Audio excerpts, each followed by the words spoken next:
En 1973, Ray Klebesadel, Ian Strong et Roy Olson publièrent les observations dans un article fondateur dans l'Astrophysical Journal, annonçant la détection de 16 sursauts gamma cosmiques d'origine inconnue. Les télescopes optiques au sol trouvèrent un homologue en lumière visible, le premier Raman optique d'un sursaut gamma jamais détecté. L'imagerie profonde révéla que le rémanent se trouvait au sein d'une galaxie lointaine. Chacun arrivait sans prévenir, durait entre une fraction de seconde et environ 30 secondes, et semblait provenir d'une direction aléatoire dans le ciel. Aucun ne provenait deux fois du même endroit. Les sources ne se répétaient pas. L'impact fut sismique. Ce qui suivit fut l'un des débats les plus longs et les plus âpres de l'histoire de l'astronomie moderne. Le problème central était la distance. Fermi transportait le Large Area Telescope, sensible aux rayons gamma à des énergies dépassant largement les capacités de tout instrument précédent, et le moniteur de sursaut gamma, capable de détecter des sursauts sur presque tout le ciel. Si les sursauts gamma provenaient de l'intérieur de notre propre galaxie, à des distances de milliers à dizaines de milliers d'années-lumière, alors l'énergie requise pour produire la luminosité observée était grande, mais pas extraordinaire. Le débat se cristallisa en 1995 lors d'une discussion scientifique publique délibérément modelée sur le célèbre débat Shapley-Curtis de 1920. Quel que soit ce qui produisait ces sursauts, cela le faisait une fois, puis se taisait pour toujours. Les données restèrent non publiées pendant 6 ans. Le 16 septembre 2008, le télescope spatial Fermi à rayons gamma, lancé en juin de cette même année, détecta GRB 080916C. Les analystes du Laboratoire national de Los Alamos signalèrent la détection, mais ne purent l'expliquer. Au cours des années suivantes, les satellites Vela enregistrèrent 15 autres de ces mystérieux flashs gamma. Le 2 juillet 1967, les satellites Vela 3 et Vela 4 enregistrèrent quelque chose d'inattendu. Une brève et intense impulsion de rayonnement gamma balaya leurs détecteurs. Mais les jets d'une hypernova concentrent une énergie considérable dans des cônes étroits, ne couvrant typiquement que quelques degrés de chaque côté de l'axe de rotation. Imaginez 2 lampes torches identiques, chacune contenant la même pile. Signature caractéristique du double flash d'une détonation nucléaire dans l'espace. La même luminosité observée à 1000 fois la distance exige 1 million de fois la luminosité intrinsèque. Cette possibilité semblait si extrême que de nombreux scientifiques respectés refusèrent simplement de l'envisager. Entre 1963 et 1970, 12 satellites Vela furent lancés par paire, chacun équipé de détecteurs de rayons gamma, de capteurs de rayons X et de compteurs de neutrons optimisés pour reconnaître chaque galaxie, chaque quasar, chaque pulsar, chaque noyau actif de galaxie. Tout cela additionné ne pouvait égaler la puissance radiative instantanée de cette unique étoile mourante à 12 milliards d'années-lumière.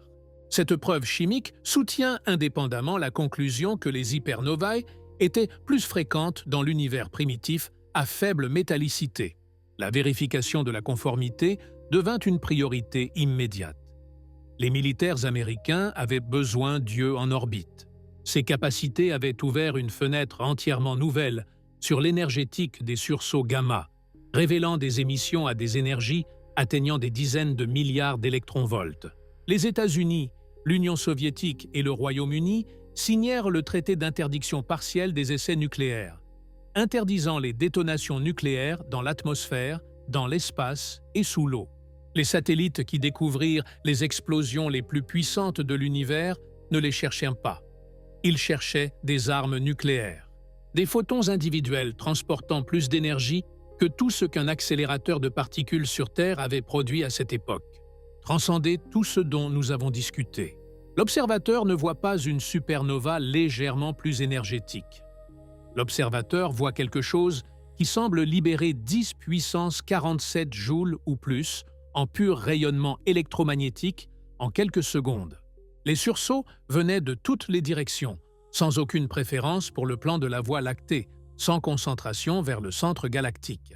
Le sursaut provenait d'un décalage vers le rouge d'environ 4,35, correspondant à une distance d'environ 12,2 milliards d'années-lumière. Quelque chose de si brillant qu'il éclipse momentanément la luminosité combinée de chaque galaxie sur des milliards d'années-lumière.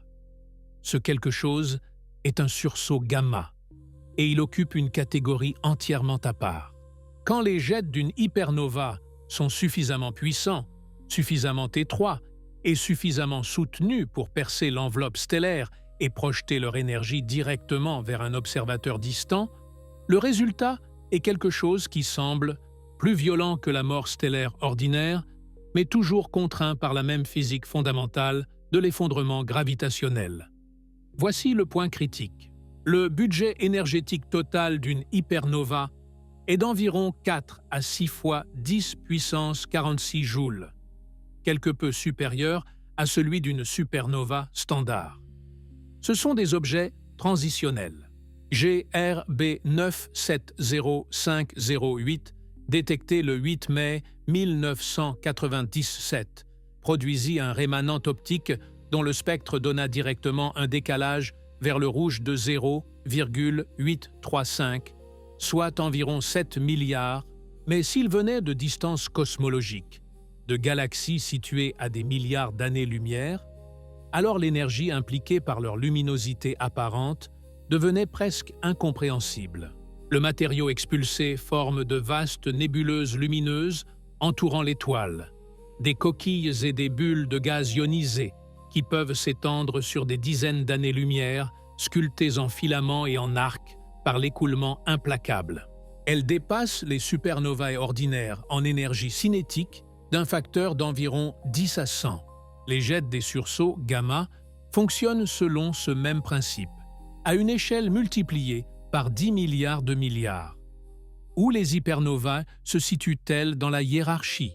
C'était exactement ce qu'on attendrait de sources réparties uniformément à travers l'univers lointain. C'était une puissante preuve circonstancielle, mais ce n'était pas une preuve définitive. Si vous vous tenez dans le faisceau étroit, la lampe à faisceau étroit paraît considérablement plus lumineuse que celle à grand angle, même si les deux contiennent la même énergie totale. L'une a un verre grand angle qui diffuse sa lumière dans toute une pièce. L'autre a un faisceau étroit qui concentre toute sa lumière en un spot serré. L'impasse fut brisée non par un argument théorique, mais par une seule observation d'un satellite qui faillit ne jamais être construit. Bepo-Sykes était un satellite italo-néerlandais d'astronomie X, lancé en avril 1996. Les rayons gamma étaient arrivés depuis l'espace profond, depuis une direction pointant loin de notre planète, loin du Soleil, loin de tout dans le système solaire. Le signal ne correspondait pas à la signature d'une arme nucléaire. Le flash était trop court, le profil spectral était incorrect, et surtout, l'analyse temporelle entre les deux satellites indiquait que la source n'était pas proche de la Terre. Il s'agit de la distinction entre émission collimatée et émission isotrope. Une supernova ordinaire rayonne son énergie à peu près également dans toutes les directions. C'est une émission isotrope. Elles rayonnent avec une luminosité des centaines de milliers de fois supérieure à celle du Soleil. Si vous remplaciez le Soleil par une étoile Wolf-Rayet, la Terre ne serait pas simplement inhabitable. Un concept essentiel doit maintenant être abordé, car il est crucial pour comprendre pourquoi les hypernovae, malgré leur puissance extraordinaire, restent en deçà des explosions les plus puissantes observées. Des instruments capables de détecter la signature caractéristique en rayonnement gamma d'un essai nucléaire clandestin mené dans l'espace, où les moniteurs sismiques au sol seraient parfaitement inutiles. Les modèles de supernovae standards seuls ne peuvent pas reproduire les observations. Ajouter une contribution des hypernovae, en particulier pour des éléments comme le zinc et le cobalt, améliore significativement la correspondance. Au début des années 1960, le monde vivait sous la menace constante de l'escalade nucléaire. Ce sont des étoiles qui vivent dans un état permanent de crise, d'explosions qui se sont produites dans l'univers primitif. Les étoiles les plus vieilles et les plus pauvres en métaux du halo de la Voie lactée, formées à partir de gaz enrichis par les toutes premières générations d'explosions stellaires, enregistrent dans leurs abondances élémentaires les types 7. Cela importe car les astronomes peuvent tester la théorie en examinant les empreintes chimiques des étoiles anciennes, des supernovas ordinaires. En particulier, les vents entraînés par les neutrinos provenant du disque interne produisent des conditions favorables à la synthèse de certains isotopes, du nickel, du zinc et du cobalt, dans des proportions qui diffèrent notablement des rendements. Sa température de surface varie d'environ 30 000 à plus de 200 000 degrés, rendant même les plus froides plusieurs fois plus chaudes que la surface du Soleil. Les mesures spectroscopiques de cette galaxie donnèrent un décalage vers le rouge d'environ 0,7, la plaçant à environ 8 milliards d'années-lumière de la Terre. Le camp cosmologique avait gagné. Les températures et densités extrêmes dans les disques d'accrétion entourant le trou noir nouveau-né créent des conditions pour des voies de nucléosynthèse auxquelles les ondes de choc des supernovae standards ne peuvent accéder. D'années-lumière, les estimations suggèrent que notre galaxie produit environ 1 à 2 supernovae à effondrement de cœur par siècle. L'astronome Donald Lamb argumenta que les sursauts gamma provenaient du halo de notre galaxie. Bogdan Paczynski argumenta qu'ils étaient cosmologiques. Les deux présentèrent des preuves convaincantes. Aucun ne put porter un coup décisif. Assez rare pour qu'aucune hypernova confirmée n'ait jamais été observée au sein de notre propre galaxie dans l'histoire enregistrée. Plusieurs voies ont été proposées. L'une implique les systèmes d'étoiles binaires, où les interactions gravitationnelles forcent l'étoile à tourner en synchronie avec sa période orbitale. Une autre voie implique l'évolution chimiquement homogène. Il portait un ensemble de caméras à champ large capables de détecter des sursauts gamma et, de manière cruciale, un réseau de télescopes X à champ étroit pouvant être pointé vers la position du sursaut en quelques heures. La connexion entre les hypernovas et la production d'éléments lourds mérite une attention particulière, car elle introduit une chimie véritablement nouvelle, absente des supernovas ordinaires. Mais une hypernova ne se produirait qu'une fois tous les plusieurs centaines de milliers d'années dans une galaxie de la taille de la Voie lactée. Ces événements sont véritablement rares. Chacune est soutenue par des simulations informatiques, mais toutes requièrent des conditions initiales spécifiques et quelque peu inhabituelles, ce qui explique pourquoi les hypernovae sont incomparablement plus rares que les supernovae ordinaires. Une troisième possibilité implique les fusions stellaires, où deux étoiles massives dans un système binaire serré spiralent l'une vers l'autre et fusionnent, créant un seul objet en rotation rapide très massif. Chacune de ces voies est plausible. Dans les étoiles à très faible métallicité, les vents stellaires sont beaucoup plus faibles, car le mécanisme d'entraînement du vent dépend des interactions de photons avec les atomes métalliques dans l'atmosphère stellaire. Les sursauts gamma étaient extragalactiques. Ils venaient de l'autre bout de l'univers observable, et cela signifiait que les chiffres d'énergie étaient réels. En quelques mois, un second sursaut confirma le résultat au-delà de tout doute. La source était une étoile mourante dans une galaxie si lointaine que sa lumière avait voyagé pendant environ 1/5 de l'âge de l'univers. Seule une petite fraction des étoiles massives maintient une rotation suffisante du noyau pour alimenter le mécanisme du collapsar. Comment elles y parviennent est l'une des questions les plus activement étudiées en astrophysique stellaire. L'instrument BATS à bord de l'Observatoire Compton de rayons gamma de la NASA avait, au milieu des années 90, enregistré bien plus d'1 millier de sursauts gamma. Leur distribution sur le ciel était frappamment uniforme. Moins de métaux signifie des vents plus faibles, moins de pertes de masse et moins de pertes de moment angulaire. Cette voie était probablement plus commune dans l'univers primitif. Le 28 février 1997, Bepo Sax détecta GRB 970-228. En l'espace de 8 heures, ces télescopes X identifièrent une source X déclinante à la position du sursaut. La lumière de cette explosion avait voyagé pendant plus de 12 milliards d'années. Elle avait été émise quand l'univers n'avait qu'1,5 milliard d'années. Dans toutes les directions, il s'effondre de manière plus ou moins sphérique, forme une étoile à neutrons ou un trou noir avalé silencieusement. Et c'est tout. Le couplage magnétique entre le noyau stellaire et l'enveloppe peut transférer du moment angulaire vers l'extérieur, freinant la rotation du noyau. Là où la plupart des spectres stellaires montrent des raies d'absorption étroites, les spectres Wolf-Rayet sont dominés par de larges raies d'émission brillantes, élargies par l'effet Doppler de la matière, se déplaçant à des vitesses considérables au moment où une étoile massive typique atteint l'effondrement de son noyau. Celui-ci tourne bien trop lentement pour former un disque d'accrétion. Les astronomes classifient les étoiles Wolf-Rayet en sous-types selon les raies d'émission dominantes. La plupart des étoiles massives naissent en rotation rapide, mais elles perdent du moment angulaire tout au long de leur vie.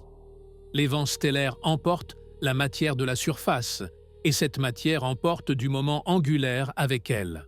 Nous devons voir exactement comment l'énergie est produite, quelle quantité est libérée, et pourquoi cette quantité, aussi extraordinaire soit-elle, se heurte à un mur qu'elle ne peut pas franchir. Si vous pouviez poser cette cuillère sur le sol de la tour Eiffel, elle traverserait chaque étage, percerait les fondations et continuerait de s'enfoncer dans la croûte terrestre sous son propre poids.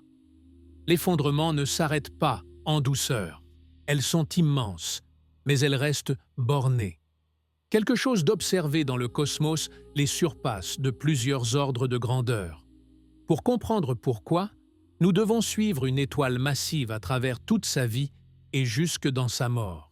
Voici l'histoire de la manière dont nous les avons découverts, des raisons pour lesquelles ils se produisent, et de ce qu'ils révèlent sur les limites ultimes de la violence cosmique. Une galaxie tout entière. Les chiffres qui les accompagnent sont suffisamment vertigineux pour justifier cette croyance. Mais ces mêmes chiffres révèlent aussi quelque chose que les premiers astronomes n'auraient jamais soupçonné. Les supernovae ne constituent pas le plafond. Une boule de matière nucléaire si dense qu'une cuillère à café pèserait environ 6 milliards de tonnes à la surface de la Terre. L'énergie libérée lorsque des atomes d'hydrogène entrent en collision à des dizaines de millions de degrés et fusionnent en hélium, produisant des photons qui repoussent l'écrasement vers l'intérieur. Chaque étoile que vous avez jamais contemplée mène une guerre. Pas une guerre métaphorique, un conflit littéral, physique, mesurable entre deux forces qui s'affrontent depuis l'instant même où chaque étoile s'est allumée. D'un côté se trouve la gravité, patiente, implacable, écrasante. Elle cherche à comprimer chaque atome de matière stellaire dans l'espace le plus réduit possible. De l'autre côté, se dresse la pression vers l'extérieur générée par la fusion nucléaire. Les scientifiques appellent cet événement une supernova. Pendant des siècles, les supernovas ont été considérées comme les explosions les plus puissantes que l'univers puisse produire. Pendant des millions, voire des milliards d'années selon la masse de l'étoile, cet équilibre tient. La lumière rayonne vers l'extérieur. Les planètes orbitent. L'univers paraît calme. Puis le combustible s'épuise. Fusionner le fer nécessite de l'énergie au lieu d'en produire. Au moment où le noyau se remplit de fer, l'étoile n'a plus aucune source d'énergie pour résister à l'effondrement gravitationnel. La réponse changera votre façon de regarder chaque étoile dans le ciel nocturne. Installez-vous confortablement. Pour égaler l'énergie totale libérée par une seule supernova, le Soleil devrait brûler à son rythme actuel pendant environ 2,5 milliards d'années.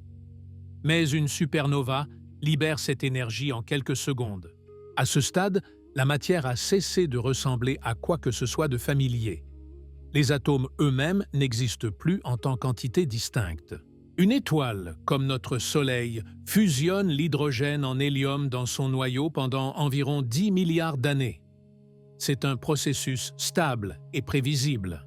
Une étoile plus massive subit une compression gravitationnelle plus forte dans son noyau, ce qui pousse les températures et les pressions assez haut pour accélérer considérablement le taux de fusion.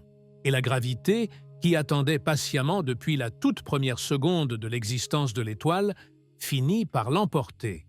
Ce qui se produit ensuite constitue l'un des événements les plus violents du cosmos connu.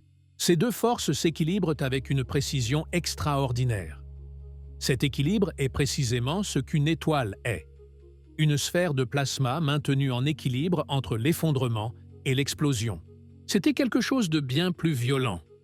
Quelque chose de si extrême que pendant un bref instant, cette source a éclipsé à elle seule tout le reste du cosmos observable réuni.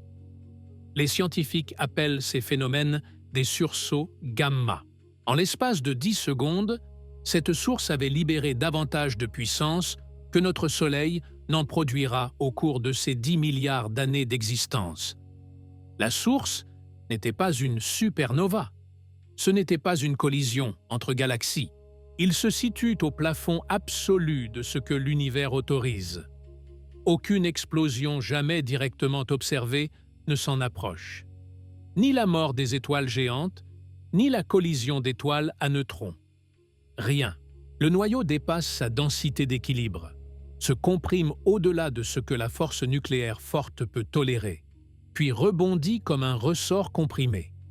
Ce rebond envoie une onde de choc vers l'extérieur à travers la matière stellaire en chute libre. Pour les étoiles massives, celles nées avec au moins 8 fois la masse de notre Soleil, la fin ne survient pas comme un lent déclin, mais comme une implosion catastrophique, suivie d'un rebond si énergétique qu'il peut brièvement surpasser en éclats. Cette histoire est longue, elle est dense, et elle vous emmènera du cœur incandescent des étoiles mourantes jusqu'aux confins les plus reculés de l'univers observable. Prenez votre temps. Nous commençons. En 1997, un satellite a détecté un flash d'énergie provenant de l'autre bout de l'univers.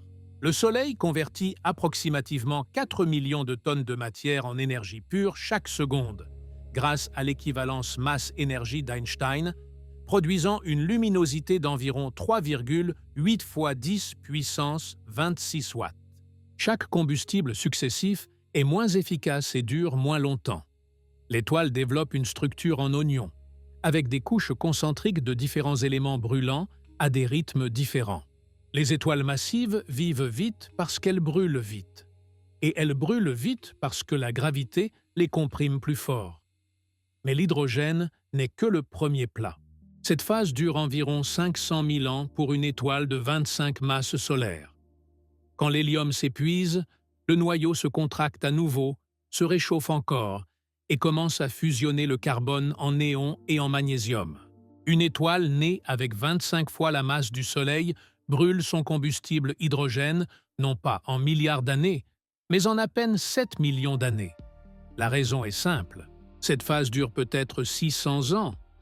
Puis vient la combustion du néon, environ 1 an, puis celle de l'oxygène, approximativement 6 mois, puis celle du silicium, un seul jour. Il fait cela depuis 4 milliards d'années et continuera pendant encore 5 milliards. Le Soleil est un coureur de marathon. Les étoiles massives sont des sprinteurs. La fusion croît très abruptement avec la température. Si vous doublez la température du noyau, le taux de fusion ne se contente pas de doubler. Il augmente d'un facteur de plusieurs milliers.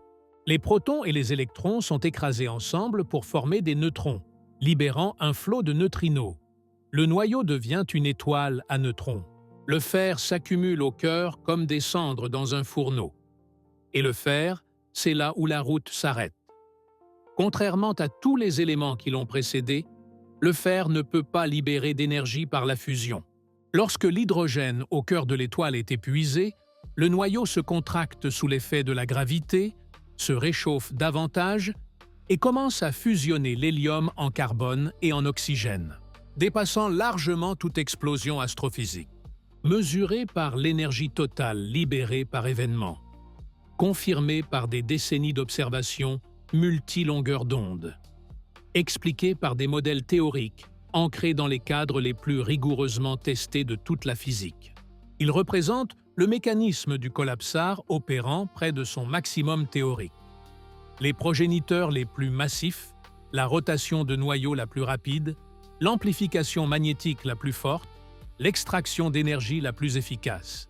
La même physique nucléaire qui alimente le Soleil limite en fin de compte la quantité d'énergie qu'un noyau en effondrement peut libérer. Les règles sont universelles. L'échelle varie. Les règles, elles, ne varient pas. Les placer aux côtés des mesures confirmées de sursaut gamma violerait la frontière entre observation et spéculation que ce récit a maintenu tout au long de son déroulement. La conclusion honnête, tirée strictement des données observées, est que les sursauts gamma de longue durée provenant de l'effondrement d'étoiles massives représentent les événements explosifs les plus puissants jamais directement détectés par les instruments humains. Même dans ces moments les plus violents, il opère à l'intérieur d'un cadre de loi qui détermine ce qui est possible et ce qui est interdit.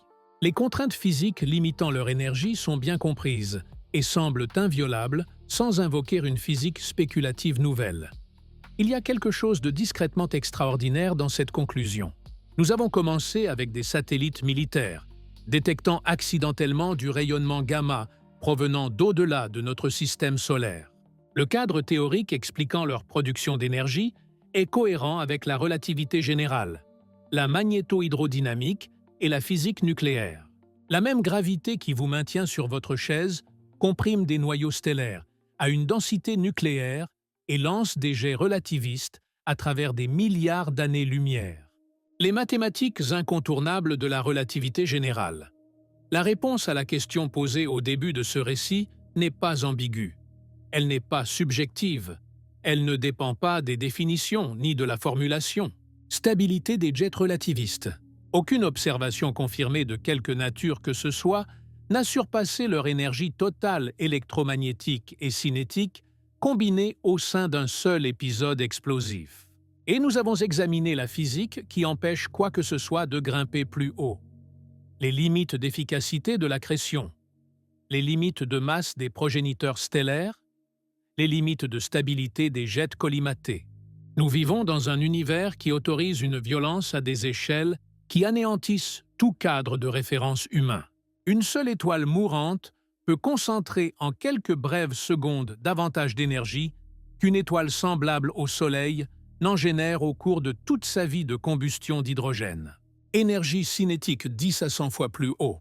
Le même électromagnétisme qui éclaire votre écran accélère des particules à une fraction de la vitesse de la lumière dans les champs magnétiques d'un disque de collapsar. Les explosions les plus extrêmes de l'univers obéissent aux mêmes règles que ces processus les plus ordinaires. Seuls les nombres changent. Les règles, elles, ne changent pas. Les sursauts gamma s'appuient contre ces plafonds.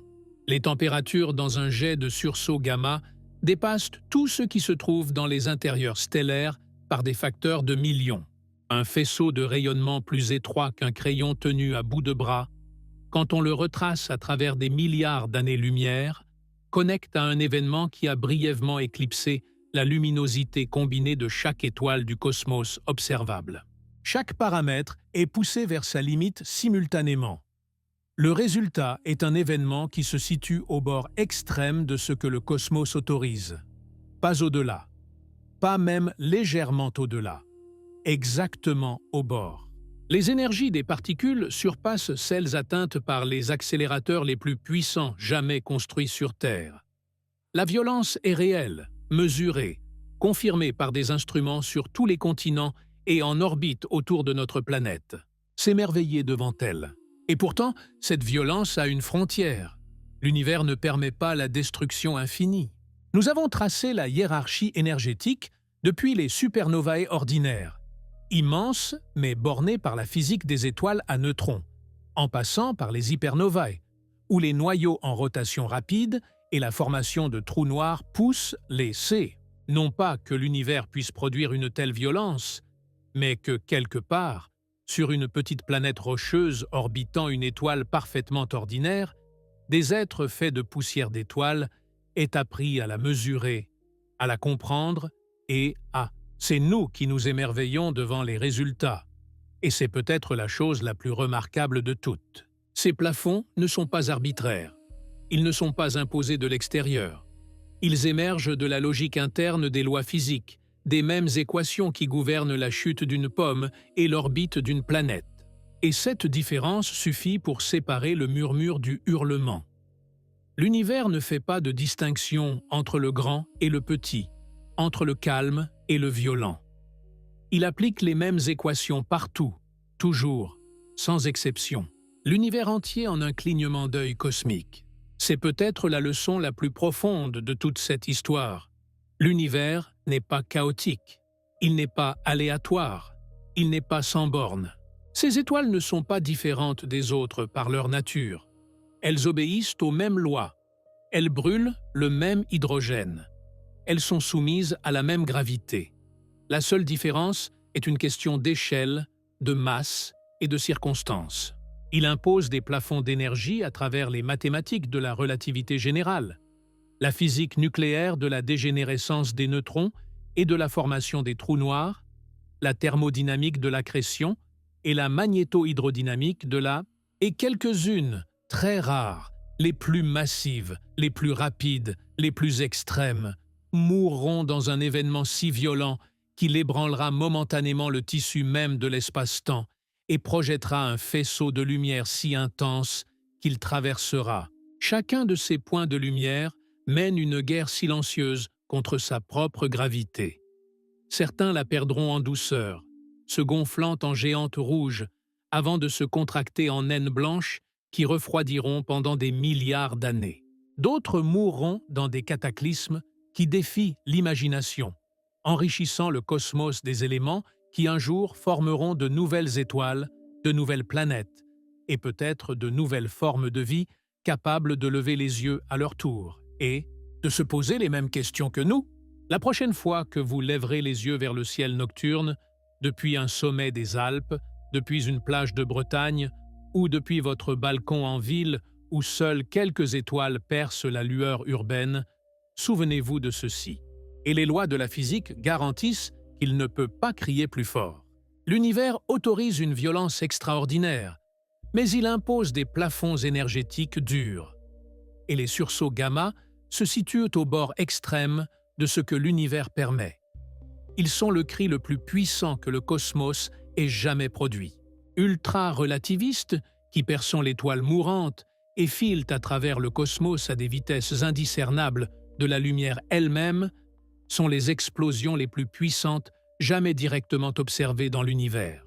Les sursauts gamma de longue durée, nés de l'effondrement gravitationnel d'étoiles massives en rotation rapide en trous noirs, alimentés par le mécanisme d'extraction d'énergie le plus efficace connu de la physique, canalisé à travers des jets, mais cette énergie est libérée sur des échelles de temps géologiques, pas dans un événement explosif unique.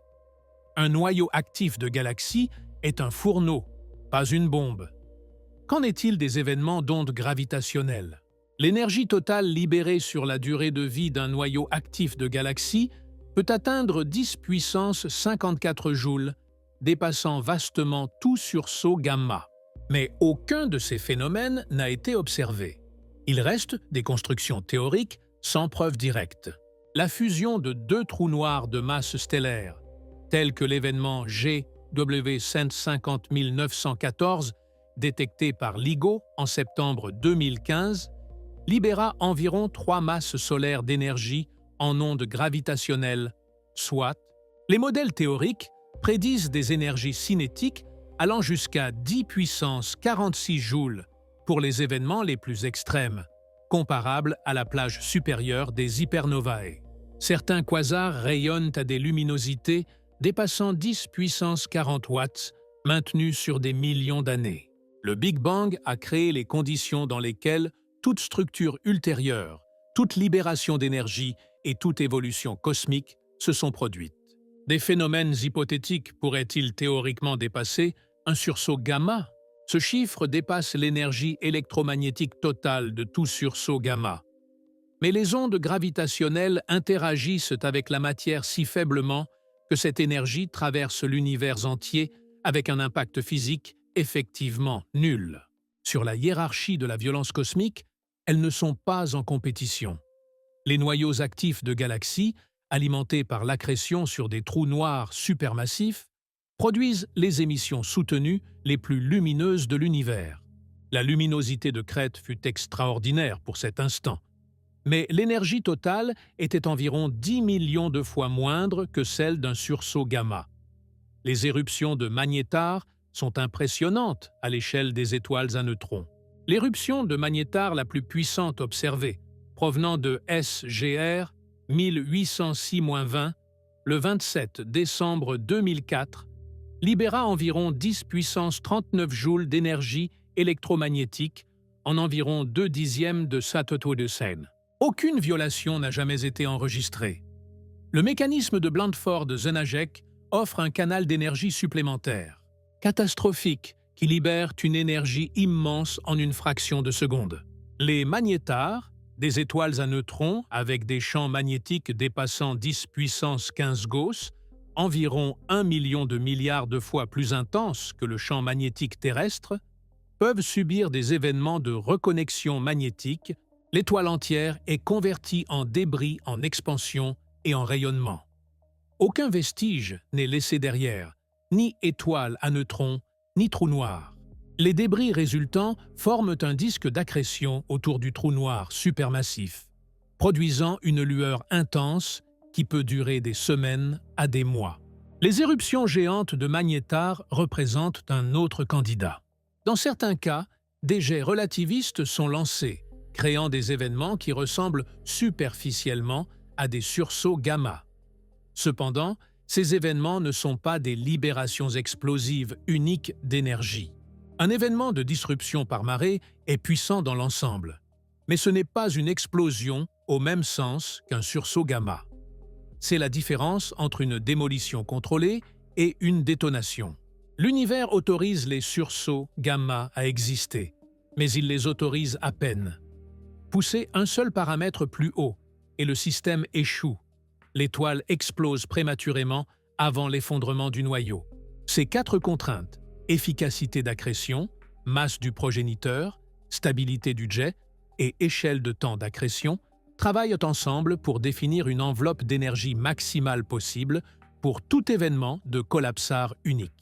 Chaque point de l'univers était et demeure le centre, car l'expansion est une propriété du tissu de l'espace-temps plutôt que le mouvement d'objets à travers ce tissu.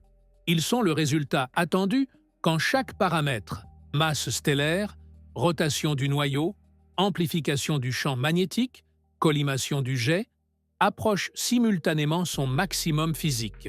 Cette enveloppe se situe à environ 10 puissance 47 joules d'énergie totale libérée. Les sursauts gamma les plus puissants observés se regroupent près de ce plafond théorique. Ils ne sont pas des anomalies défiant la physique. Il n'y avait pas de vide préexistant dans lequel la matière s'est projetée. Il n'y avait pas de point central, depuis lequel la matière a rayonné vers l'extérieur. Examinons si d'autres phénomènes observés ou hypothétiques contestent au sursaut gamma le titre d'explosion la plus puissante. Ce processus peut extraire jusqu'à environ 29% de l'énergie rotationnelle totale du trou noir, environ 5,4 fois, 10 puissance 47 joules. Le disque se fragmente avant que le jet puisse se former. Le jet se disloque avant de s'échapper de l'étoile. Le trou noir avale tout avant que l'énergie puisse être rayonnée. Les événements de disruption par effet de marée se produisent quand une étoile passe trop près d'un trou noir supermassif, un monstre contenant des millions à des milliards de masses solaires, et est littéralement déchiré par la force. Le budget énergétique total du moteur central est fixé par la masse disponible et l'efficacité d'extraction, pas par la vitesse de fonctionnement. Une fusion de trous noirs binaires dans le vide est énergétiquement extraordinaire, mais observationnellement silencieuse dans toutes les longueurs d'onde, sauf les ondes gravitationnelles. La différence de gravité entre le côté de l'étoile faisant face au trou noir et le côté opposé devient si grande que la cohésion propre de l'étoile ne suffit plus. L'étoile s'étire comme du caramel, puis se disloque. gravitationnel différentiel qui s'exerce sur elle. La durée d'un sursaut gamma est déterminée par combien de temps le moteur central reste actif, ce qui dépend de combien de temps la matière continue de tomber sur le trou noir à travers le disque d'accrétion. Les instabilités de coude, des distorsions hélicoïdales de la structure magnétique du jet, croissent rapidement dans les jets extrêmement étroits, perturbant leur cohérence avant qu'ils ne puissent se propager assez loin pour s'échapper de l'enveloppe stellaire.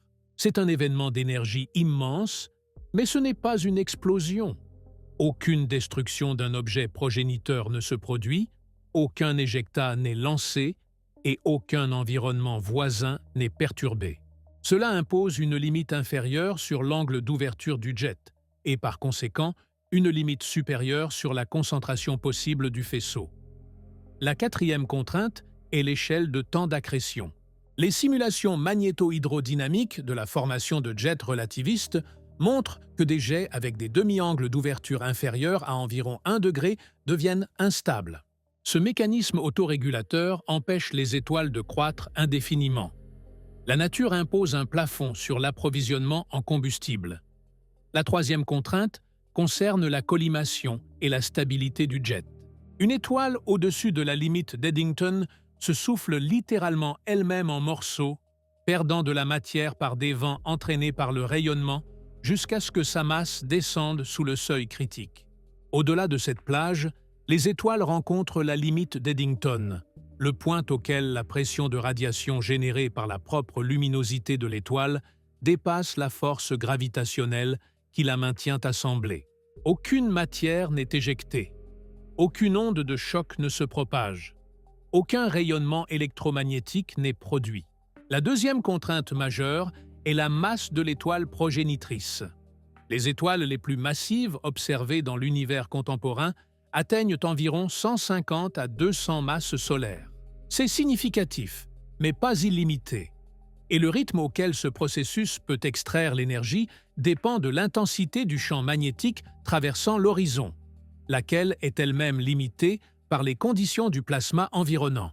10 puissance 46 joules. Une clarification est essentielle à ce point, car elle corrige une idée fausse, si répandue, que la laisser non corrigée compromettrait tout le cadre de ce récit.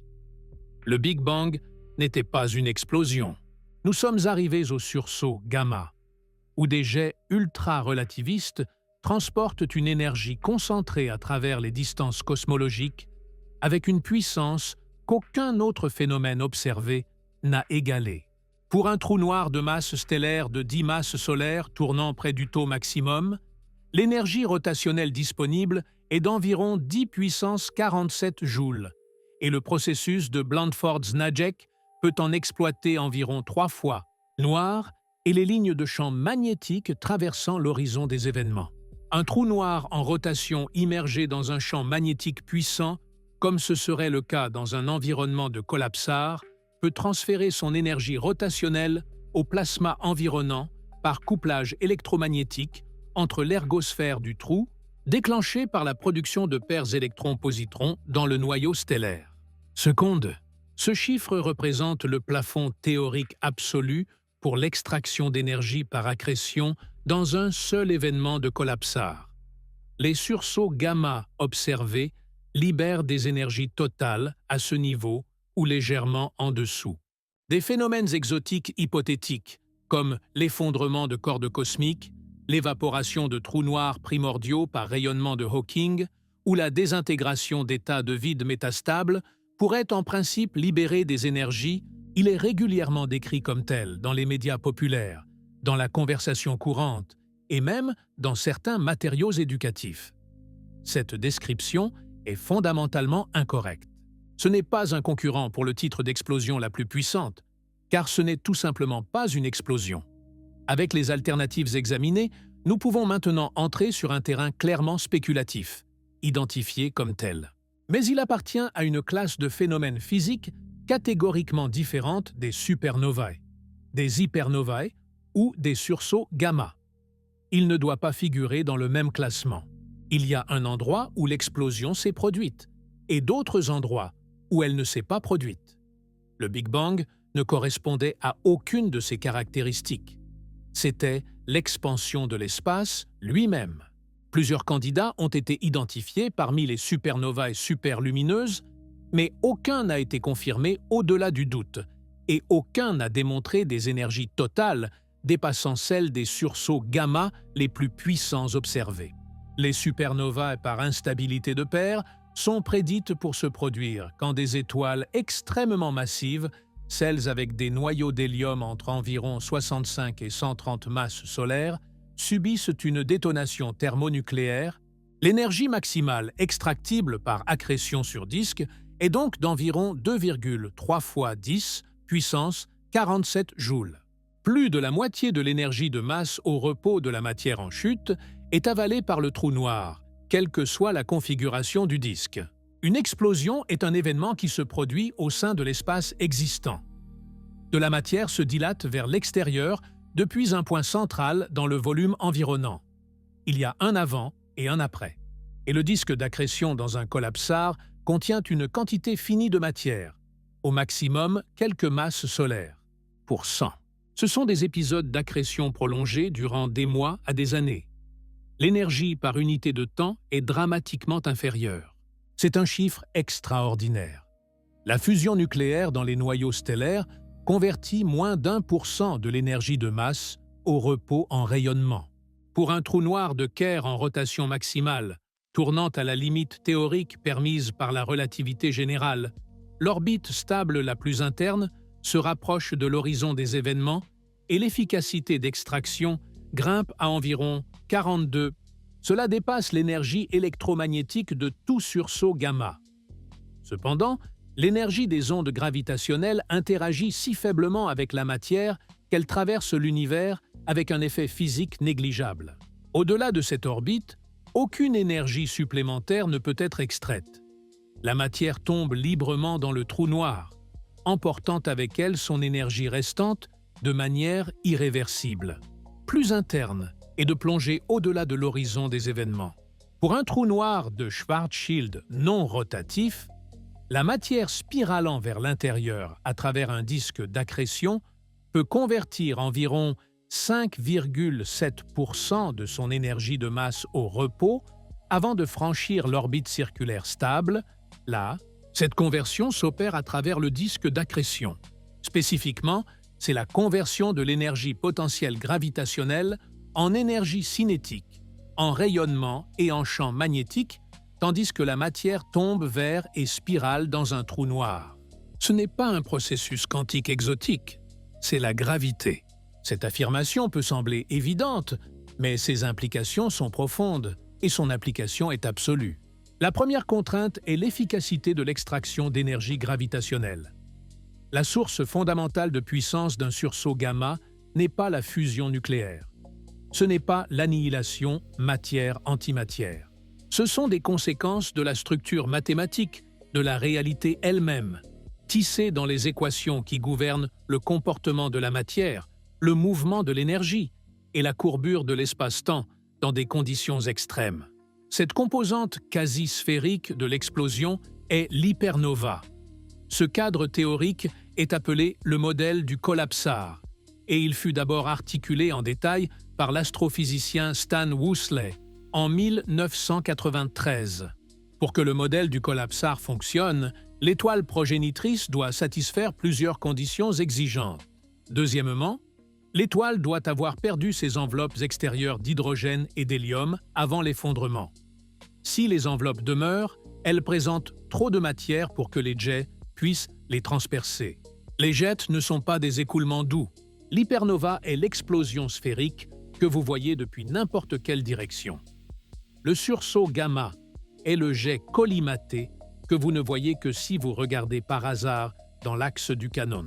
Le modèle explique élégamment à la fois les hypernovae et leurs manifestations plus extrêmes, les sursauts gamma, comme différents aspects observables de la même catastrophe sous-jacente. Simultanément, le reste de l'étoile en effondrement qui n'est pas capturé par les jets ni avalé par le trou noir est soufflé par une combinaison de la puissance du disque et de la perturbation causée par les jets transperçant l'enveloppe stellaire. Les champs magnétiques amplifiés au sein du disque accomplissent quelque chose de remarquable.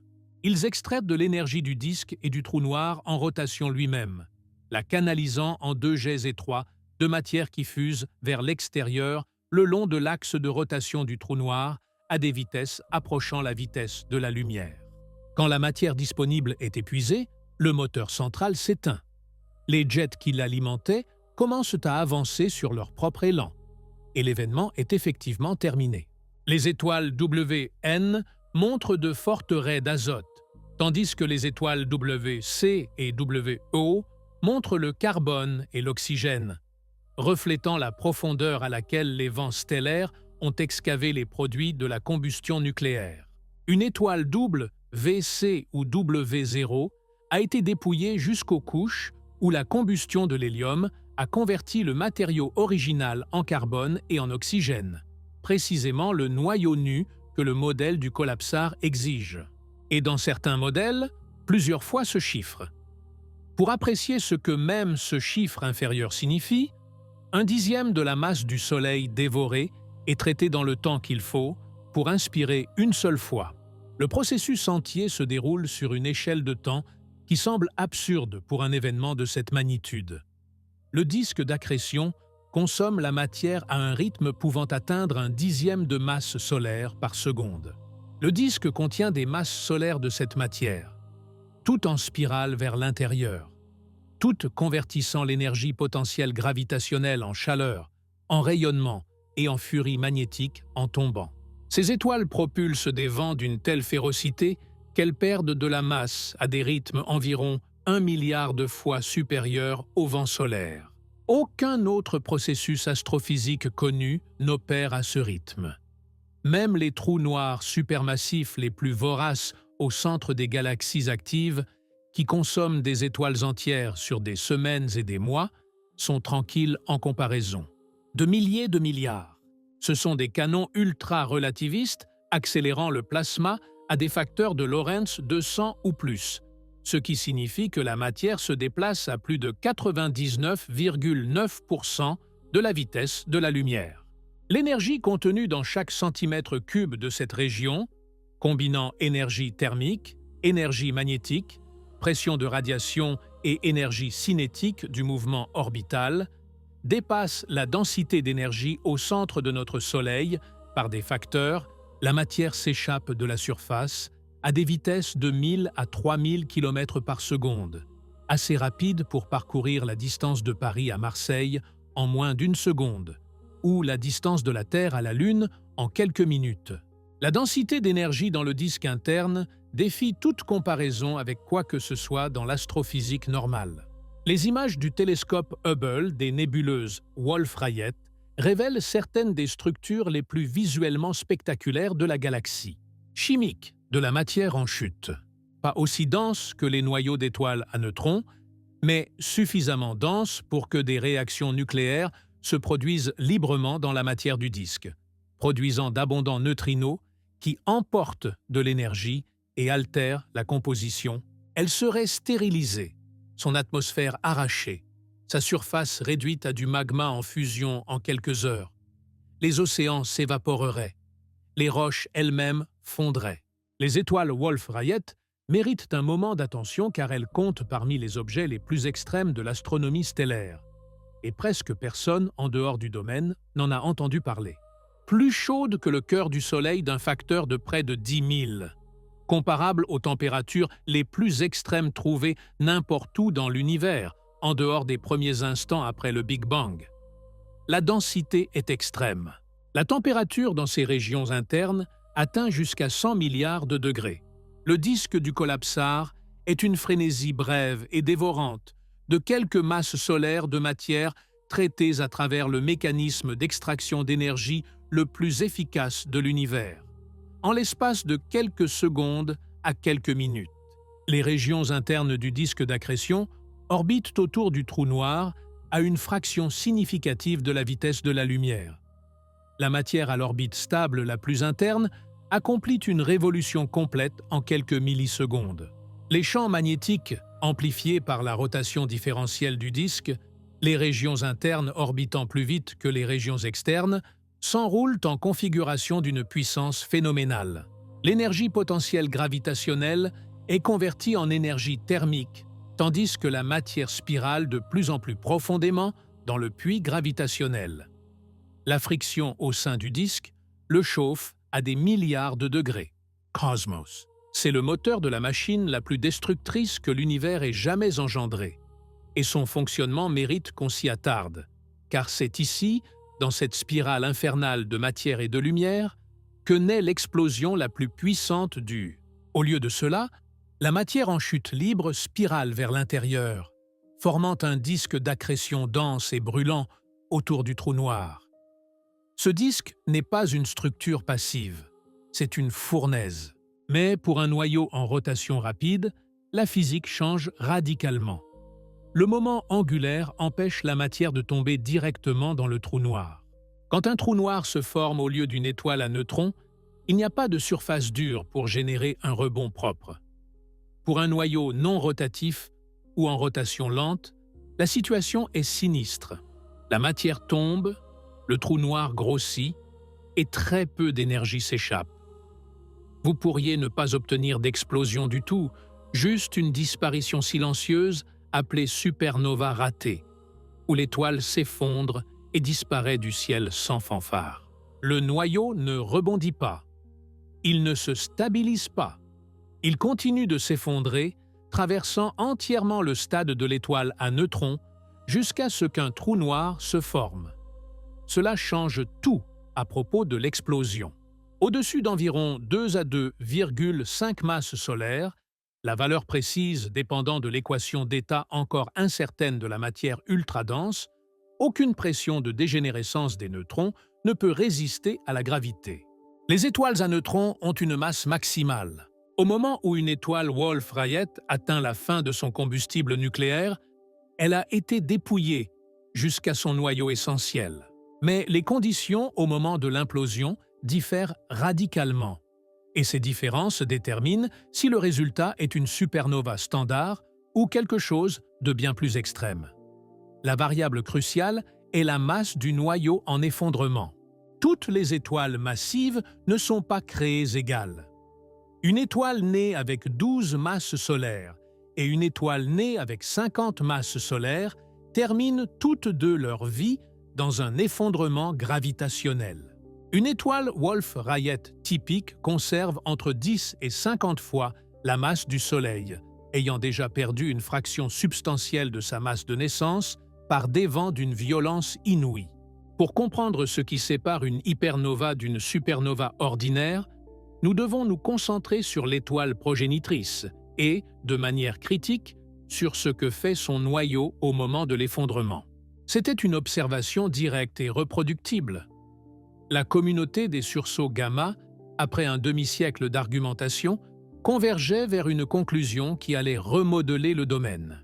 Le progéniteur doit être une étoile dépouillée, ce que les astronomes appellent une étoile Wolf-Rayet, exposant son noyau nu de carbone et d'oxygène. Les mêmes caractéristiques grotesquement élargies, les mêmes énergies cinétiques dépassant 10 puissance 45 joules, la même classe d'explosion à enveloppe dépouillée. Voilà enfin la preuve que le domaine attendait. Premièrement, elle doit être suffisamment massive pour que son noyau dépasse la masse maximale d'une étoile à neutrons au moment de l'effondrement. Cela requiert généralement un progéniteur né avec au moins 30 à 40 masses solaires. Troisièmement, et c'est le plus crucial, le noyau doit être en rotation rapide au moment de l'effondrement. C'est cette exigence qui rend les hypernovae rares, véritablement sans ambiguïté brillants. Son rémanent optique fut détecté en quelques heures, et il était suffisamment lumineux pour que même des télescopes modestes puissent suivre son évolution. Ils l'appelèrent hypernova. Le terme avait été évoqué plus tôt dans des discussions théoriques, mais SN 1998BW lui donna une assise observationnelle. Ce qui reste est précisément l'objet que le modèle du collapsar requiert. La violence de la mort, en un sens très réel, a été rendue possible par la violence de la vie qui l'a précédée. Le problème était que ce sursaut gamma était extraordinairement faible selon les standards de l'astronomie des sursauts gamma. Des raies d'absorption larges, des vitesses d'expansion extrêmes, l'empreinte digitale indubitable d'une hypernova. La résolution arriva le 29 mars 2003, quand un sursaut gamma désigné GRB 030329 éclata depuis une galaxie à environ 2,6 milliards d'années-lumière. Ce sursaut était brillant. Puis, tandis que le rémanent s'estompait au cours des semaines suivantes, une signature spectrale familière émergea sous la lumière déclinante, soit environ 1/10 de la vitesse de la lumière. Les supernovae ordinaires éjectent leur matière à 3 à 5% de la vitesse de la lumière. La supernova fut désignée SN 2003DH et sa correspondance spectrale avec SN 1998BW était frappante. L'association entre SN 1998BW et GRB 980425 fut immédiatement contestée. Mais en quelques jours, des télescopes optiques localisèrent la source dans une galaxie spirale située à environ 140 millions d'années-lumière. Une boule dense et compacte de carbone et d'oxygène, parfois avec une fine couche d'hélium, en rotation rapide et rayonnant furieusement. C'est une étoile qui a passé ses derniers millénaires à se déchirer elle-même. Mais en 1998, le tableau complet était encore en train d'émerger. En fait, le tableau était considérablement plus controversé que cette formulation mesurée ne le suggère.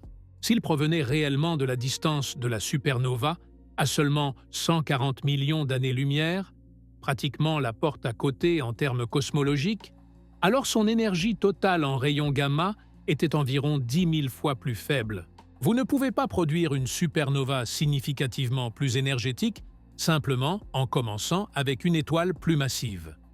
Le plafond énergétique est inscrit dans la physique de la dégénérescence des neutrons.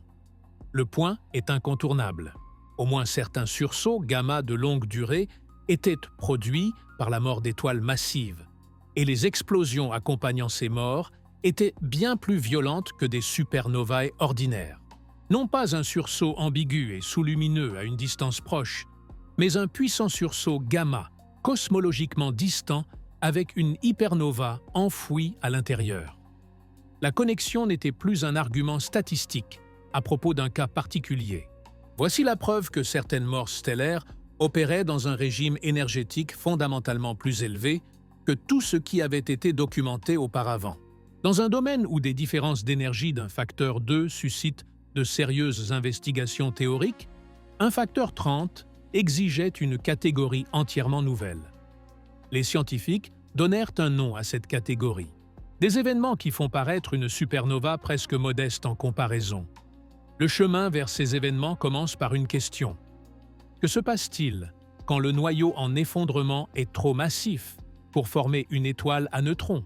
L'énergie potentielle gravitationnelle libérée dépend de la masse et du rayon final de l'étoile à neutrons, qui sont tous deux contraints par l'équation d'état de la matière nucléaire. Quoi qu'il se soit passé avec cette étoile, cela s'était produit avec bien plus de violence que la mort stellaire standard ne pouvait l'expliquer, qu'un sursaut gamma cosmologique typique. Pourtant, ce ne sont que les couches extérieures rejetées d'une étoile qui se dévore vivante de l'extérieur vers l'intérieur. Les spectres des étoiles Wolf-Rayet sont instantanément reconnaissables. L'énergie cinétique déduite des vitesses d'expansion, calculée en combinant les vitesses mesurées avec des estimations de la masse éjectée, s'éleva à environ 3 fois 10 puissance 45 joules. Comparez cela aux quelques 10 puissance 44 joules d'énergie cinétique libérée par une supernova à effondrement de cœur ordinaire. SN 1998 BW portait 30 fois plus de puissance cinétique.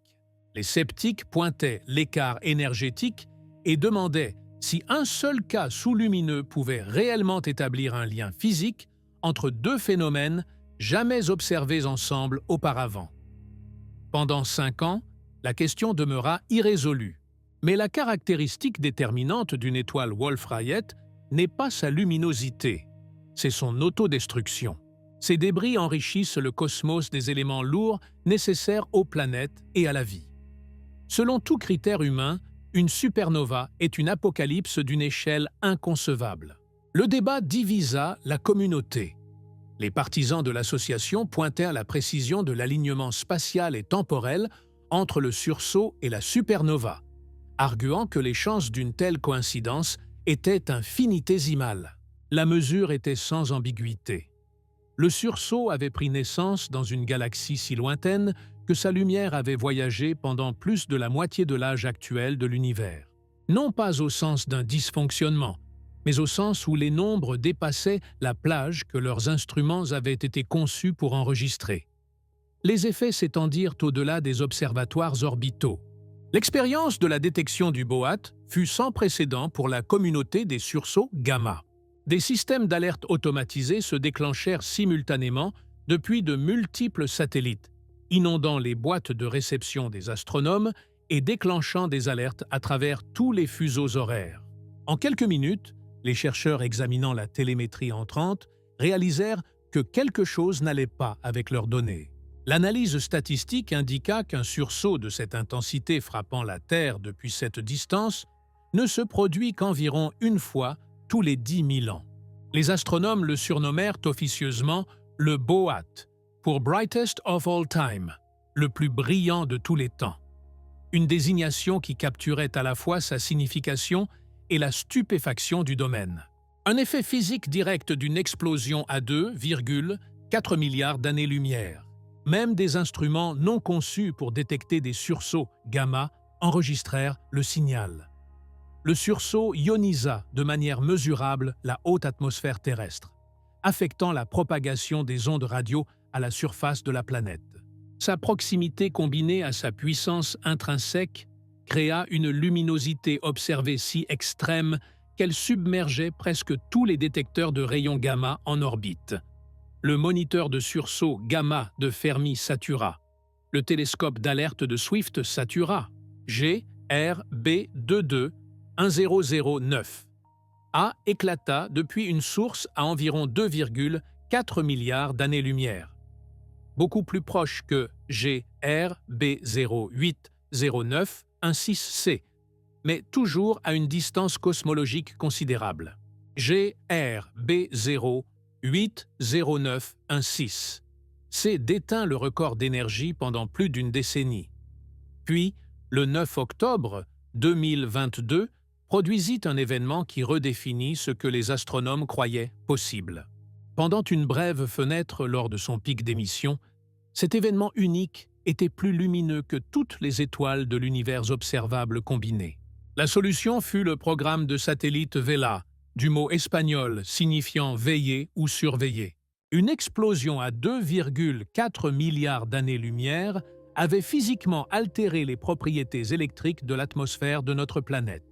Pour contextualiser ce chiffre, si vous pouviez convertir la masse entière de notre Soleil en pure énergie grâce à l'équivalence masse-énergie d'Einstein, vous obtiendriez environ 1,8 fois 10 puissance 47 joules. L'énergie isotrope équivalente fut mesurée à environ 8,8 fois 10 puissance 47 joules. GRB080916 C semblait avoir libéré près de 5 masses solaires d'énergie pure en rayonnement gamma seul, en l'espace d'environ 60 secondes. Longueur d'onde gamma. Les sursauts de longue durée durent plus d'environ 2 secondes et sont associés à l'effondrement de cœurs d'étoiles massives, le mécanisme du collapsar. Mais affirmer qu'ils occupent le sommet soulève une question qui exige une réponse. Pourquoi? Pourquoi les sursauts gamma représentent-ils le plafond? Est-ce une coïncidence que nous n'ayons jamais observé quelque chose de plus puissant? Elle ne dépend pas de quelle mesure vous choisissez de mettre en avant, ni de comment vous formulez la question. Et cette frontière, cette limite dure de la violence cosmique, est écrite dans la structure la plus profonde des lois physiques.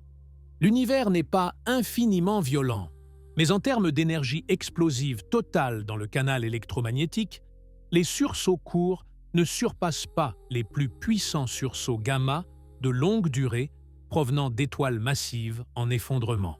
Selon la métrique de l'énergie totale libérée dans un seul événement explosif, combinant l'énergie du jet, l'énergie cinétique de l'hypernova, l'émission de neutrinos et la production d'ondes gravitationnelles, les sursauts gamma de longue durée. L'origine des sursauts courts fut confirmée de manière spectaculaire, le 17 août 2017, quand les détecteurs d'ondes gravitationnelles LIGO et Virgo enregistrèrent le signal de deux étoiles à neutrons en fusion, désigné GW-Centi. Un facteur de Lorentz de 300 signifie que la matière du jet se déplace à 99,9994% de la vitesse de la lumière. À ces vitesses, les effets relativistes dominent. La dilatation du temps comprime la durée observée de l'émission depuis le jet. L'amplification Doppler multiplie la luminosité apparente par des facteurs gigantesques pour les observateurs situés dans le cône du jet. Nous devons maintenant clairement distinguer les sursauts gamma de longue durée de leurs cousins plus courts. Les sursauts gamma se divisent observationnellement en deux classes selon la durée. Le rayonnement synchrotron, produit lorsque les électrons spiralent autour des lignes de champ magnétiques, et la diffusion quantum inverse, dans laquelle les électrons transfèrent leur énergie à des photons de plus basse énergie, les propulsant à des... L'émission gamma-prompt provient de ces chocs internes. L'émission du rémanent provient d'un processus différent. Tandis que le jet traverse le milieu interstellaire environnant, il génère un choc externe, une onde de souffle qui balaie la matière ambiante et décélère le jet sur des jours à des mois. Ces électrons accélérés émettent des rayons gamma par deux mécanismes principaux.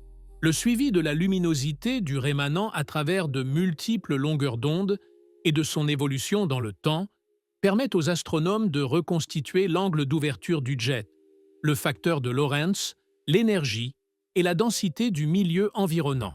Les coquilles plus rapides rattrapent les plus lentes à de grandes distances du moteur central, produisant des collisions internes appelées chocs internes. Au front de choc, des électrons sont accélérés à des énergies ultra-relativistes. Les facteurs de Lorentz impliqués dans les jets de sursaut gamma sont extrêmes. Les valeurs mesurées vont d'environ 100 à plus de 1000. Ils lancent un écoulement relativiste, dont les dynamiques internes génèrent le rayonnement observé à travers un processus en plusieurs étapes. L'écoulement est irrégulier. La luminosité maximale d'un sursaut gamma, même après correction de collimation, dépasse celle d'une supernova par des facteurs de millions. L'énergie est libérée en secondes plutôt qu'en semaines. Le moteur central opère de manière sporadique, éjectant des coquilles de matière à des vitesses variées.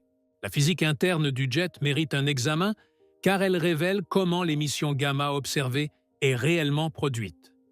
Le moteur central, le trou noir en accrétion, n'émet pas directement de rayons gamma. Le mécanisme physique, l'accrétion sur un trou noir de masse stellaire, opère à la plus haute efficacité de tout processus connu de conversion d'énergie, à l'exception de l'annihilation matière-antimatière. Cela le place au sommet absolu des phénomènes explosifs observés. Aucun autre événement directement détecté ne combine cette énergie totale avec cette concentration de puissance, énergie par unité de temps. Le budget énergétique total d'un événement de sursaut gamma, additionnant chaque composante, jet, hypernova quasi-sphérique, émission de neutrinos et ondes gravitationnelles, se situe à environ 10 puissance 46 à 10 puissance 47. L'énergie intrinsèque est approximativement constante. Des jets plus étroits produisent des sursauts apparemment plus brillants, visibles par moins d'observateurs. Des jets plus larges produisent des sursauts moins brillants, visibles par davantage d'observateurs. Variations de luminosité observées résultent principalement des différences d'angle d'ouverture des jets.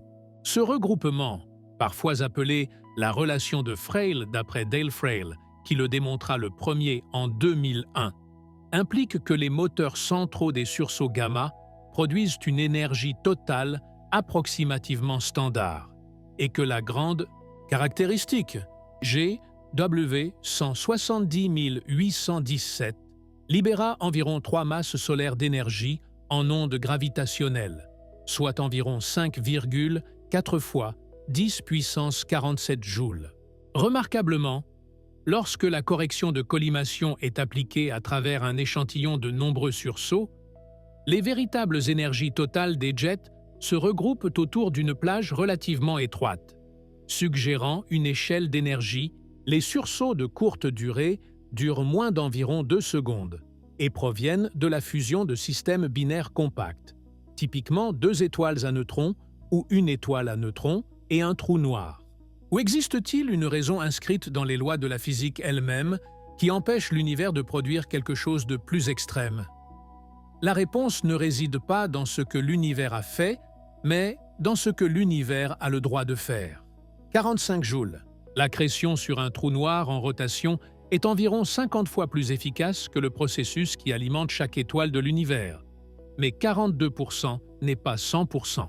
La modélisation détaillée du rémanent pour les sursauts les mieux étudiés indique que l'énergie totale du jet, combinant les composantes radiatives et cinétiques, se situe typiquement dans la plage de 10 puissance 44 à 10 puissance. Les preuves convergent depuis toutes les directions. Des décennies d'observations à travers le spectre électromagnétique, des centaines de sursauts détectés avec des distances mesurées, 70 817, et que le satellite Fermi détecta simultanément un sursaut gamma court depuis la même position. La matière relativiste dans le jet transporte aussi de l'énergie cinétique, l'énergie du mouvement de masse de la matière baryonique accélérée à une vitesse proche de celle de la lumière. Les valeurs typiques vont d'environ 2 à 20 degrés, avec une médiane autour de 5 à 6 degrés. Un jet avec un demi-angle d'ouverture de 5 degrés couvre un angle solide d'environ un 15 centième du ciel entier. La véritable énergie rayonnée en rayons gamma est donc environ un 15 centième de la valeur isotrope équivalente. Cette correction est spectaculaire. Chaque système physique qui a jamais existé, chaque étoile, chaque trou noir, chaque galaxie en collision opère à l'intérieur de limites qu'il n'a pas choisies et qu'il ne peut pas dépasser. Ces limites ne sont pas des suggestions. Elles réduisent l'énergie gamma d'un chiffre apparemment impossible à un chiffre qui, bien que toujours colossal, peut être accommodé par le budget énergétique du modèle du collapsar. Des observatoires sur tous les continents braquèrent leurs instruments sur la source déclinante. Nous devons maintenant aborder la véritable énergie de ces événements, en appliquant la correction de collimation. Les chiffres d'énergie isotrope équivalente cités plus haut supposent que le sursaut rayonne également dans toutes les directions. Ce n'est pas le cas. L'émission gamma provient d'un jet étroit et l'angle d'ouverture du jet détermine quelle fraction du ciel reçoit l'énergie concentrée. Pour les sursauts bien étudiés, le demi-angle d'ouverture du jet peut être mesuré. Les fusions d'étoiles à neutrons sont des événements extraordinaires en soi. Un fait quasi sans précédent pour un sursaut gamma, qui nécessite typiquement des instruments de qualité professionnelle pour être détectés en lumière visible. Provenant de l'effondrement d'étoiles massives en rotation rapide en trous noirs, sont les explosions les plus puissantes jamais directement observées dans l'univers. Une modélisation détaillée des rémanents confirmant les énergétiques des jets, l'identification spectroscopique d'hypernovae associées dans les événements les plus proches. La conclusion n'est pas ambiguë, mais l'émission gamma ne représente qu'une composante de l'énergie totale du jet. Les fusions d'étoiles à neutrons sont profondément importantes pour l'astrophysique. Elles sont les sites principaux de la nucléosynthèse. Par capture rapide de neutrons, le processus responsable de la création d'environ la moitié de tous les éléments plus lourds que le fer, y compris l'or, le platine et l'uranium. Dans les jours qui suivirent, le Riemann optique se révéla suffisamment brillant pour que des astronomes amateurs avec des télescopes modestes de jardin puissent l'imager. Ce sont des phénomènes physiques dont la portée s'étend à travers les distances cosmologiques pour toucher la planète même sur laquelle nous vivons. L'effet fut bref et inoffensif, mais son existence soulignait un point qu'aucune quantité de chiffres abstraits ne pouvait transmettre aussi viscéralement. Ces événements ne sont pas de simples curiosités lointaines. La perturbation ressemblait à la signature d'une éruption solaire modérée. Mais la source n'était pas notre Soleil. Jules, Les explosions astrophysiques enregistrèrent un décalage mesurable dans la densité d'électrons de l'ionosphère. Pendant ce temps, une preuve cruciale renforçait silencieusement l'hypothèse cosmologique. Le flux de rayons gamma ionisa la haute ionosphère terrestre si significativement que des stations de surveillance radio à très basse fréquence, des instruments conçus pour étudier la propagation de la foudre et les perturbations géomagnétiques, pas. Les supernovae sont des événements extraordinaires. Elles surpassent tout phénomène terrestre, toute arme nucléaire, toute éruption volcanique, tout impact d'astéroïdes par des facteurs si grands que toute comparaison significative devient impossible. La réponse est que vous obtenez quelque chose de plus rare, de plus violent et de beaucoup plus énergétique qu'une supernova ordinaire. La supernova était le plancher. Le niveau suivant nous attend. La raison en est que les propriétés de l'étoile à neutrons sont gouvernées par la physique nucléaire, pas par la masse totale du progéniteur. Que l'étoile progénitrice ait 9 masses solaires ou 40 masses solaires, l'énergie de liaison gravitationnelle libérée lors de la formation de l'étoile à neutrons se regroupe autour de 3 × 10 puissance 46 joules. Ces raies spectrales étaient grotesquement élargies, étalées sur les longueurs d'onde d'une manière indiquant que la matière éjectée se déplaçait à des vitesses approchant 30 000 km par seconde. Le sursaut, catalogué GRB 980425, était modeste selon les standards de l'astronomie des sursauts gamma. Relativement faible, relativement bref et initialement quelconque. Forme? Et la connexion avec un sursaut gamma, aussi faible fût-il, laissait entrevoir une relation entre ces explosions extrêmes et les phénomènes de haute énergie les plus mystérieux du cosmos. Ce soupçon deviendrait éventuellement une certitude. Le noyau qui s'effondre est toujours d'environ 1,5 masse solaire, la masse de Chandrasekhar, et il se comprime toujours à peu près la même densité et le même rayon. L'énergie libérée par une seule supernova à effondrement de cœur dépasse la production énergétique totale de notre Soleil sur des milliards d'années. Une supernova peut brièvement surpasser 10 milliards d'étoiles. Parmi les supernovae à effondrement de cœur, l'énergie totale libérée est remarquablement constante d'un événement à l'autre. Au-delà de ce seuil, la pression de dégénérescence des électrons ne peut plus soutenir la naine blanche contre l'effondrement gravitationnel. Les supernovae de type 1C ont été dépouillées à la fois de l'hydrogène et de l'hélium, laissant exposer un noyau nu de carbone et d'oxygène. 4 masses solaires. Le résultat n'est pas un effondrement en étoile à neutrons, mais une détonation thermonucléaire en chaîne qui détruit entièrement la naine blanche en quelques secondes. Voici où nous rencontrons le plafond. Ce dépouillement se produit par de puissants vents stellaires ou par l'interaction gravitationnelle avec une étoile compagnon binaire qui arrache les couches extérieures sur des millions d'années. Une classe complètement distincte existe. Les supernovae de type 1A. Celles-ci n'impliquent aucun effondrement de cœur. Elles se produisent dans des systèmes binaires où une naine blanche, le reste compact d'une étoile de masse faible à intermédiaire, accrète de la matière d'un compagnon jusqu'à ce que sa masse dépasse la limite de Chandrasekhar, environ une virgule.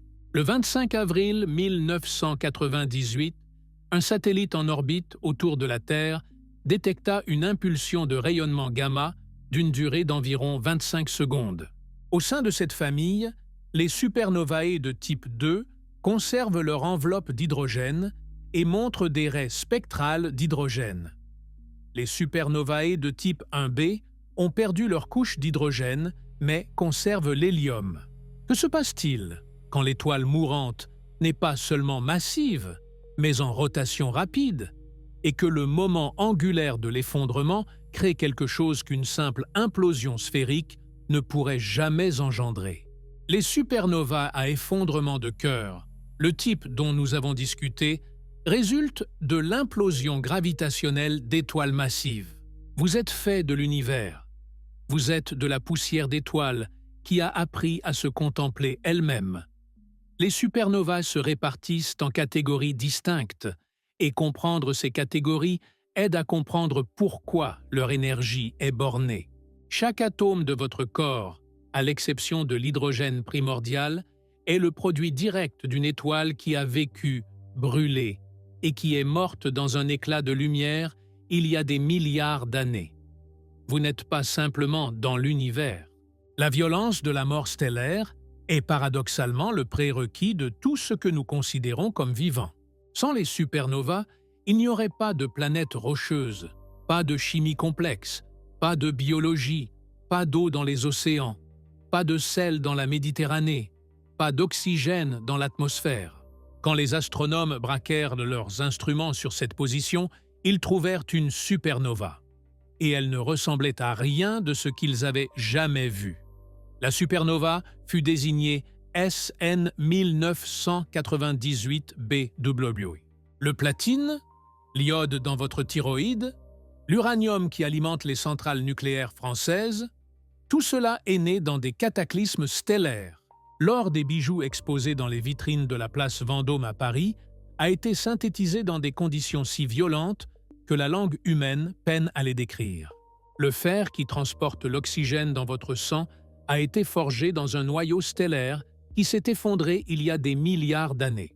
Le calcium dans vos os a été fabriqué à l'intérieur d'une étoile qui est morte avant la formation de notre système solaire. Les éléments lourds plus légers, jusqu'au fer inclus, furent forgés à l'intérieur de l'étoile au cours de sa vie, puis dispersés dans l'espace par l'explosion. Chaque élément plus lourd que le fer dans le tableau périodique, l'or, le platine, l'uranium, l'iode, a été produit principalement dans les conditions extrêmes des supernovae et d'événements apparentés. Aujourd'hui, des décennies plus tard, le rémanent de SN 1987A continue de s'étendre et d'évoluer. Et pourtant, ce n'est pas l'explosion la plus puissante jamais observée. Pas même de loin. L'énergie d'une supernova est plafonnée par la physique de la formation des étoiles à neutrons à environ 3 fois 10 puissance 46 joules, percutée et illuminée par l'onde de choc de la supernova. Ce processus d'enrichissement n'est pas une note de bas de page mineure. C'est la raison pour laquelle vous existez. C'est une limite dure, imposée par les propriétés fondamentales de la matière nucléaire.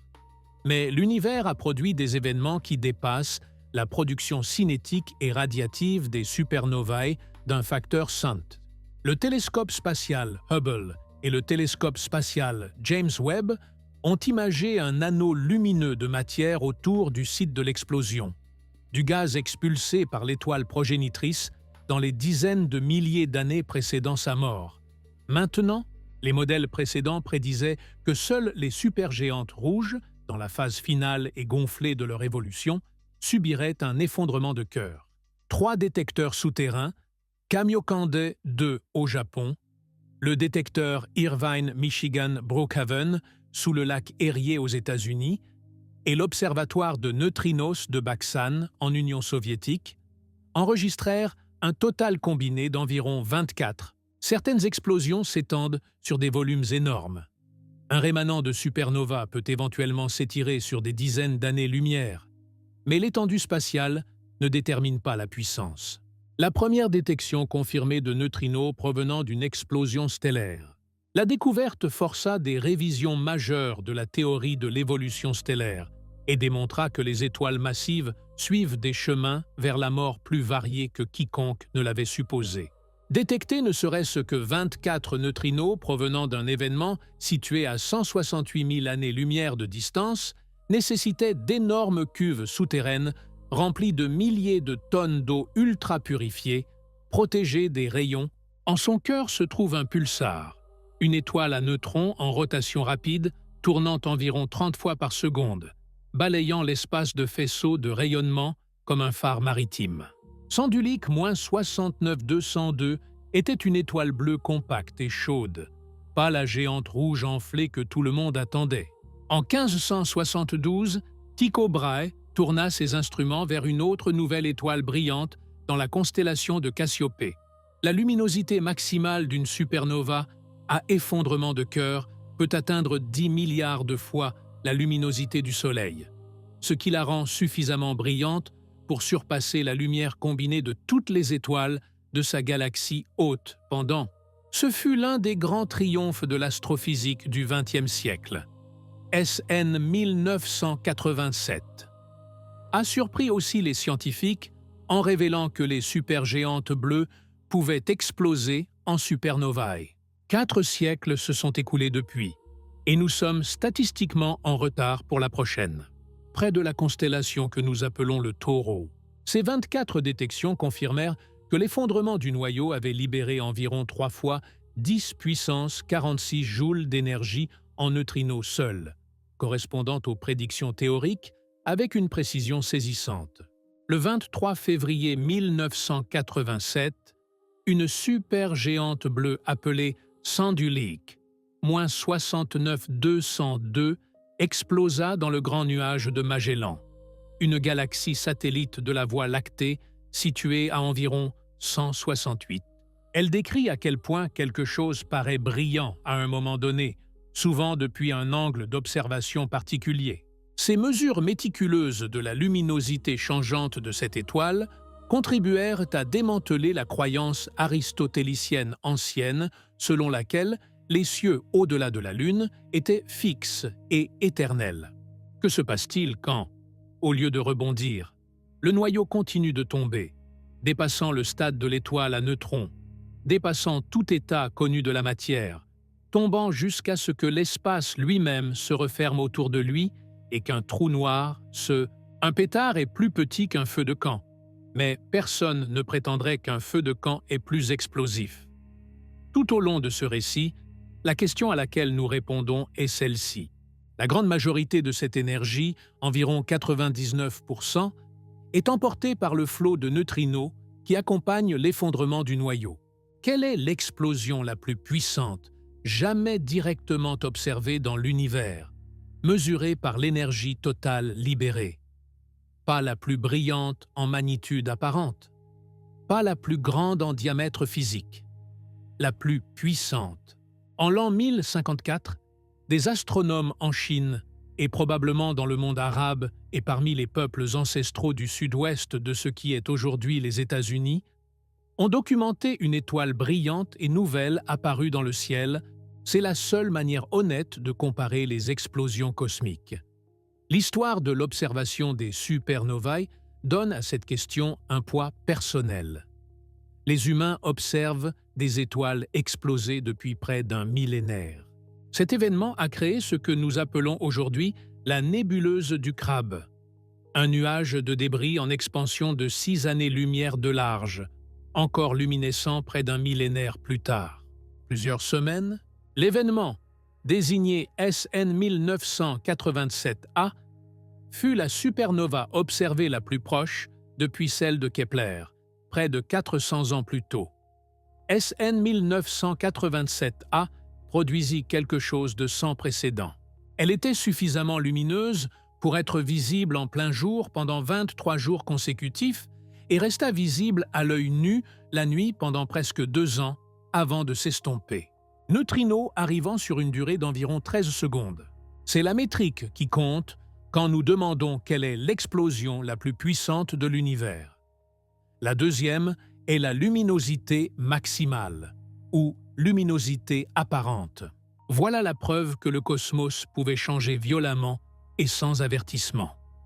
32 ans plus tard, en 1604, Johannes Kepler observa une autre supernova, la dernière visible à l'œil nu depuis notre propre galaxie. Lumière visible, énergie cinétique de la matière éjectée, neutrinos, ondes gravitationnelles, rayons X, ondes radio. Elle mesure la véritable violence physique de l'explosion. Mais la véritable révolution dans la compréhension de l'énergétique des supernovae ne vint pas de l'observation optique, mais d'une détection que personne ne s'attendait à réaliser avec les instruments disponibles à l'époque, soit environ un quart de la vitesse de la lumière. Pour donner une idée de cette vitesse, à ce rythme, vous pourriez traverser la France du nord au sud en 1/100e de seconde. Pourtant, nous devons marquer une pause ici et établir une distinction qui sera cruciale pour tout ce qui suit. Il existe 3 façons différentes de décrire à quel point une explosion cosmique est impressionnante.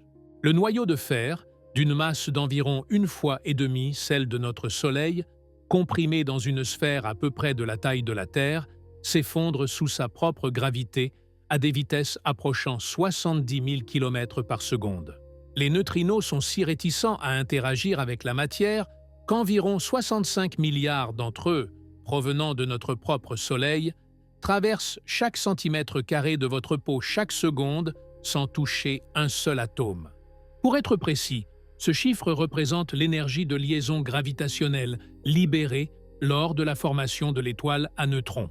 Un événement peut apparaître éblouissant depuis une direction et relativement faible depuis une autre si son énergie est concentrée en un faisceau étroit. La troisième est la taille physique, ou l'échelle. Essayons d'ancrer ce nombre dans quelque chose de tangible. Notre Soleil produit environ 3,8 fois 10 puissance 26 joules chaque seconde. Ces particules fantômes interagissent si faiblement avec la matière qu'elles traversent les couches extérieures de l'étoile comme si le matériau n'existait pas, s'échappant dans l'espace en quelques secondes. Le 1% restant, toujours un chiffre colossal d'environ 10 puissance 44 joules, alimente l'énergie cinétique de la matière éjectée et la lumière visible que les astronomes observent. Cosmique par des centaines de mètres de roche. Le nombre semble dérisoire, 24 particules. Mais considérez la physique, et ces 3 façons ne mesurent pas la même chose. Les confondre conduit à des conclusions radicalement inexactes. La première est l'énergie totale libérée. Elle comptabilise chaque joule d'énergie produit par l'événement sous toutes ses formes. Les couches extérieures sont soufflées. Une supernova naît. L'énergie totale libérée durant ce processus est d'environ 3 fois 10 puissance 46 joules. Imaginez toute la matière du Soleil, plus encore, comprimée dans un volume plus petit que l'Île-de-France. La densité atteint des valeurs dépassant 100 000 milliards de fois celle de l'eau. Choc, la propulsant à travers l'enveloppe restante de l'étoile.